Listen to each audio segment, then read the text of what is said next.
और पालने के दादा एक बड़ी गड़बड़ी हो गई, वो नहीं बन श्रोता नहीं जुड़ रहे, तो हमने उसकी चिंता की बात की। अरे ये वो जनता है जिसने गौतम बुद्ध को नहीं सुना, महावीर को नहीं सुना, नानक को नहीं सुना, ये सुनते हैं राम रहीम को सुनते हैं, राम बाबू को सुनते हैं, तो थोड़ी को अगर इन्होंने पुरुषों को सुनना स्वीकार किया होगा, कवियों को सुना होगा, तो आज देश की हालत नहीं थी।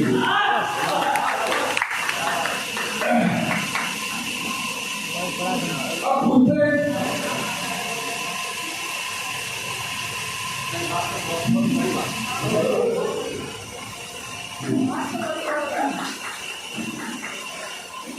कविता लिखने से क्या मिलता है? आमतौर से कविता लिखने से अगर कुछ मिलता ना होगा तो दादा 75 साल के हमारे दादा फौजीदार जी हैं, सिर्फ आप हाथ से दौड़ करे जोर बनाने की क्या जरूरत है?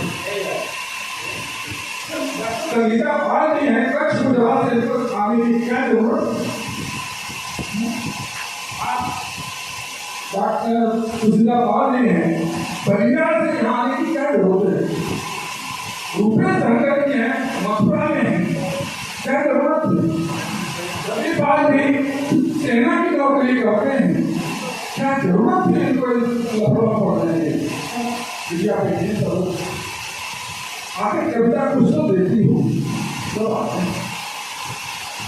पूरे देश में आपको IAS जेल के अंदर बंद मिल जाएंगे, सजा काटे मिल जाएंगे, जज सजा काटे मिल जाएंगे, बाबू सजा काटे मिल जाएंगे।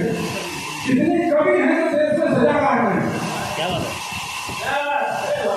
कितने कवि हैं देश में सजा काट रहे हैं, जेल के अंदर बंद है? अरे भाई, परमात्मा को जब कोई बात कहनी होती है तो बुद्ध को भेजता है, कृष्ण को भेजा, राम को भेजा, गौतम बुद्ध को भेजा, महावीर को भेजा, नानक को भेजा, मीरा को भेजा, कबीर को भेजा, लेकिन उसके बाद और थोड़े कवियों को भी भेजती है। कविता लिखी नहीं जाती, कविता उतरती है। जबरदस्ती तो कभी लिखी जाती है, हम कलम लेके बैठ गए और कभी हो गए कविता लिखने, कविता कहीं तो जुड़ाव होता है प्रकृति से, सब कविता निकलती है, और जबरदस्ती जो पढ़ना क्या कभी नहीं बन सकता है। कविता आदमी को संस्कार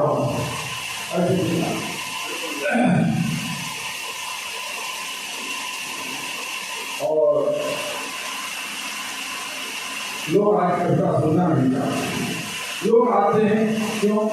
किताबों में हमको बुलाया, चले जाए, कहीं बुरा न मान जाए, इसलिए आते हैं। शक्ल देखना है कि अमरपाल ने बुलाया, हाथ मिला ले और अमरपाल आज आपने कविता कुछ हुए और बोलने के बाद कम लोग तो जरूरी नहीं कि और अपनी आप प्रकृति पहचाने की, प्रकृति ने आपको क्या दिया। मैंने हजारों गीत सुने होंगे, 30-32 साल से सुनता हूँ, लेकिन मैं आज तक एक गीत लिख नहीं पाया, क्योंकि प्रकृति ने मुझे गीत कैसे लिखा जाएगा वो किया नहीं होती।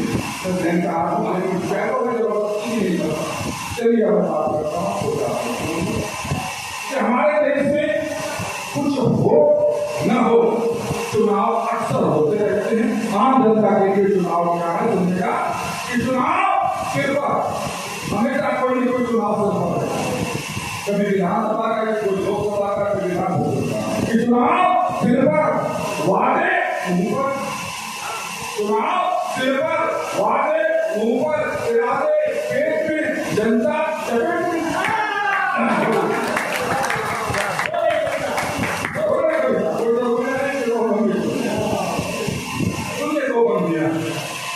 एक छोटे से रूम में लग रही थी बड़ी सभा, एक छोटे से रूम में लग रही थी बड़ी सभा, कुछ पैसे खर्च कर दिए, हो गई वो रफा दफा।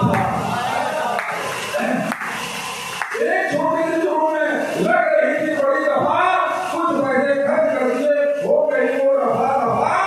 इसलिए जहां तक संभव हो मामले को सुलझाना, थाने में कोई फायदा नहीं है, अदालत के चक्कर लगाने में।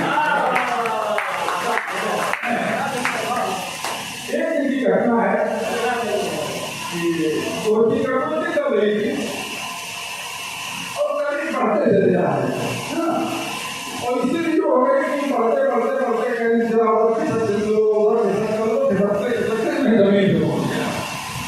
मैं जब घटना को नहीं लिखी जा और बात आखिरी के 2-3 पंक्तियों में जोड़ दिया तो समझिएगा। एक दिन एक गोष्ठी में कपड़ को ज्यादा ही आगे जिससे हम मन से खिसकते खिसकते जमीन पर आ गए।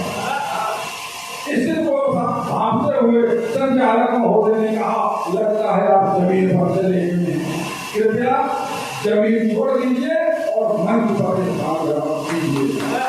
मैंने कहा मान्यवर मुझसे कुछ हम खाइए, मुझसे मेरी जमीन मत छोड़ाइए, मुझे तो जमीन सौभाग्य से इतनी जल्दी मिल गई तंत्र में बड़े बड़े दिग्गजों को परसों लग जाते हैं कहीं अपने लिए जमीन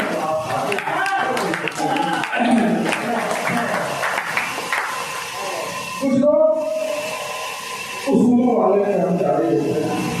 कैसे कैसे उसूलों वाले कर्मचारी होते हैं एक वाले चौराहे पर जब एक चोर एक महिला का पर्स लेकर भागा तो उस महिला ने ड्यूटी पर तैनात सिपाही से पर्स के लिए गुहार लगाई।